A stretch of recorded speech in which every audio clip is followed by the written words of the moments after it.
ప్రార్థన అంటే మనస్సులో ఉన్న మోగ భావాలన్నింటినీ ఒక భాష ద్వారా ఎక్స్ప్రెస్ చేయడమే ప్రార్థన.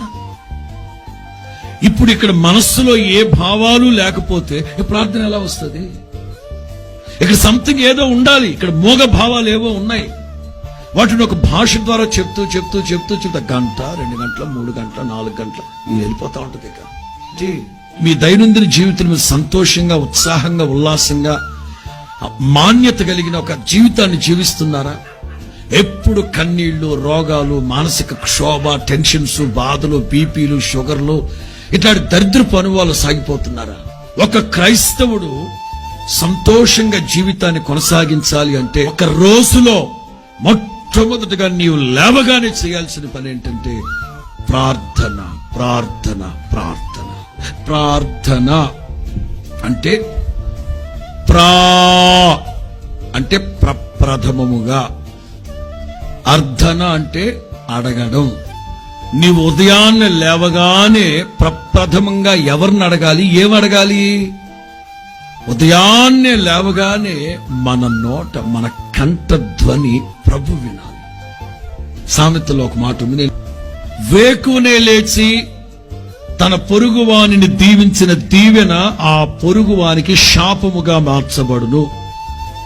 వేకునే లేచి తన పొరుగువానిని దీవించు దీవెన వానికి శాపముగా ఎంచబడును. ఎందుకని? ఒకరినొకరు కలుసుకున్నప్పుడు గుడ్ మార్నింగ్ చెప్పడంలో తప్పు లేదు. బట్ వన్ థింగ్, వేకునే లేవగానే నీ కంఠస్వరం నా ప్రభు వినాలి. అందుకు అక్కడ రాసింది ఆ మాట. అందుకు ఆ మాట రాసింది. ఒకటి, నీ స్వరం ప్రభు వినాలి. దావీదు అంటారు, ఉదయాన్నే నా కంఠధ్వనిని నీ సన్నిధిలో కాచుకుని కూర్చుంటాను, నీ స్వరూప దర్శనము చేత నా ఆశను తీర్చుకుంటాను. హల్లెలూయా. వేకునే లేవగానే ప్రార్థనలో ప్రభువుని అడగాలి. ఏమడగాలి? రాత్రంతా నిన్నంతా కాచుకున్నావు, నిన్నటి కంటే ఈ రోజంతటికి కావలసిన కృప నాకు దయచేయండి నేను అడగాలి. జ్ఞానాన్ని దయచేయండి నేను అడగాలి. ఈ రోజు నన్ను పోషించండి ప్రభు అనగాలి. నా రాకపోకల్లో మీ కృప తోడుగా ఉంచండి నేను అడగాలి.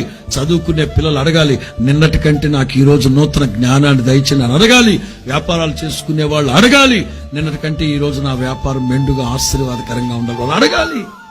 ఉదయాన్నే లేవగానే మీరు అడగాల్సినవన్నీ ప్రభువుని అడిగిన తరువాత అప్పుడు మిగతా వాళ్ళ దగ్గరకు రావాలి.